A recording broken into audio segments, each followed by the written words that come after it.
Hi my ethical angels, welcome back to Be Beautethical. If you're new here, my name is Archana and I help you ease into the cruelty-free beauty world one step at a time. So hit that subscribe button and also keep all your notifications on.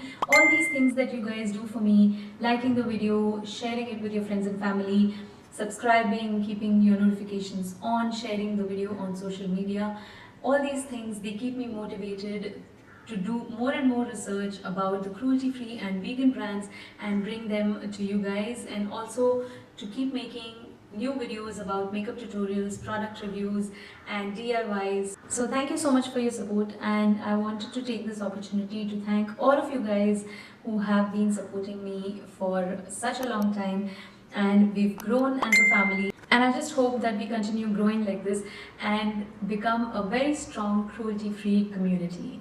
So thank you so much once again, and without any further ado, let's get right into this video. This video is about the brand Garnier. Is Garnier cruelty-free? The answer is no, Garnier is not cruelty-free. It is owned by L'Oreal and follows the same policies as L'Oreal. They do test on animals wherever it is required by law. They sell in China, and that is why they are not 100% cruelty-free. So I hope this video clarified the cruelty-free status of Garnier. Do give a thumbs up if this video was helpful, and please share it with your friends and family who would want to know if Garnier is cruelty-free or not. And also please hit that subscribe button and keep all your notifications on so that you don't miss any of the upcoming videos. Thank you so much for being here and watching this video. I hope you have a wonderful week ahead, and I will see you again very soon in my next video. Till then, take care. Bye-bye.